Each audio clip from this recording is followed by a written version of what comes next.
बड़वानी मध्य प्रदेश के पूर्व कृषि मंत्री निजी आयोजन में पहुंचे। बड़वानी पत्रकारों से बात करते हुए जहां किसानों की कर्ज माफी का मुद्दा उठाया, वहीं बाबूलाल चौरसिया मामले पर अपने भाई अरुण यादव के समर्थन में उतरे। ज्योतिराज सिंधिया राम मंदिर और बढ़ती महंगाई पर क्या बोले सचिन यादव। बड़वानी पूर्व कृषि मंत्री और निमाड़ के कदावर नेता सचिन यादव आज बड़वानी है, जहां सर्किट हाउस पर अपने कार्यकर्ताओं से मुलाकात करने के साथ मीडिया से मुखातिब होने के बाद और सचिन यादव ने किसान कर्ज माफी का मुद्दा उठाते हुए सरकार से मांग करी, बचे हुए किसानों का कर्ज माफ करें। सरकार भाजपा की मध्य प्रदेश सरकार को पिछले दरवाजे की सरकार करार देते हुए जहां बढ़ते डीजल पेट्रोल के भाव को लेकर सरकार को घेरा और कहा कि राज्य सरकार सबसे ज्यादा टैक्स वसूल रही है। वहीं उन्होंने बजट में कई योजनाएं बंद किए जाने पर भी सवाल खड़े करे। वहीं राहुल गांधी के ज्योतिराज सिंधिया पर दिए गए बयान पर ज्योतिराज सिंधिया पर निशाना साधते हुए कहा कि उन्हें पार्टी ने कम समय में बहुत कुछ दिया था, चाहे केंद्रीय मंत्री बनने की बात हो या संसद में मुख्य भूमिका हो। उसके बाद भी अपने निजी स्वार्थ के चलते पार्टी छोड़कर गए। ज्योतिरादित्य सिंधिया राम मंदिर के लिए चंदा एकत्रित करने की बात पर कहा कि कार्यकर्ताओं का मन था कि राम मंदिर के निर्माण में उनकी सहभागिता हो, इसलिए हमने चंदा एकत्रित करने का काम किया है। बड़वानी से प्रधान संपादक अशोक बख्मा की रिपोर्ट। देखिए, आज का जो दौरा है कोई पॉलिटिकल दौरा नहीं है। आज एक निजी कार्य के लिए मैं यहाँ पर आया था और कोई पॉलिटिकल एजेंडा नहीं है। बताएं, बाकी आप कुछ जानना पूछना चाहते हैं?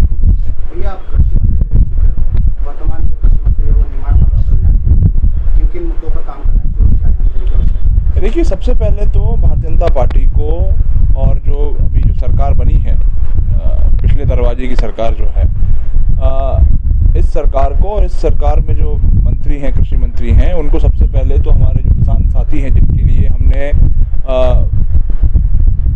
देश ही नहीं प्रदेश ही नहीं देश की सबसे महत्वपूर्ण और सबसे बड़ी किसान ऋण माफ़ी का जो हमने कार्यक्रम चलाने का काम किया था और हमारी सरकार के बाद जाने के बाद इन्होंने उस योजना को पूर्ण रूप से जो है बंद कर दिया है। जो हमारे शेष किसान जो बचे हुए थे, जिनके ऋण माफ़ी करने की तैयारी हमारी सरकार की थी, उनके तत्काल प्रभाव से सरकार को उनके ऋण माफ़ करना चाहिए।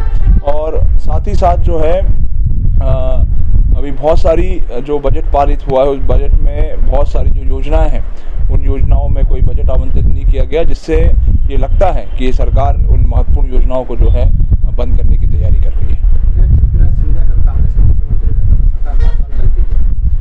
देखिए, रहते नहीं रहते ये तो सब जो है हमारे जो सीनियर लीडर्स हैं, हमारे सीनियर लीडर्स, हमारा जो हाईकमान है, वो कौन नेतृत्व करेगा, कौन पार्टी को सही दिशा में ले जाएगा, ये निर्णय और फैसले करने का अधिकार जो है हमारे सीनियर लीडर्स को है।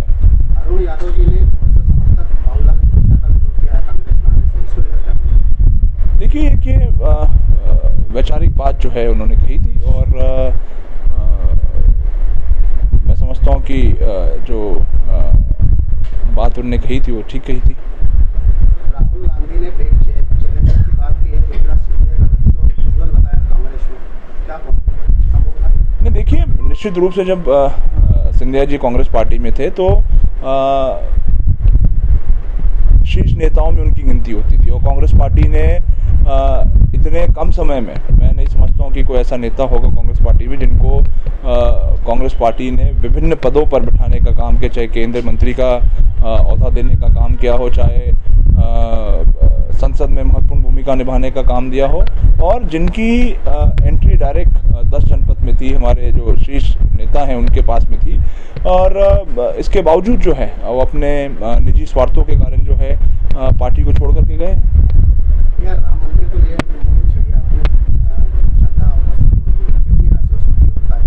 देखिए, भगवान राम हम सबके आस्था का केंद्र हैं और हम सब चाहते हैं कि भगवान राम का जो है मंदिर वहाँ पर अयोध्या में उसका निर्माण हो और इसीलिए जो है हमारे सभी साथियों के आग्रह पर वो सब चाहते थे कि इस मंदिर निर्माण में उनकी भी सहभागिता हो और इसीलिए हमने जो चंदा जो राशि संग्रह करने की जो अभियान हमने छेड़ा है और जो राशि संग्रह होगी वो हम जो राम मंदिर का ट्रस्ट है उस ट्रस्ट के अकाउंट में हम डालने का काम करेंगे।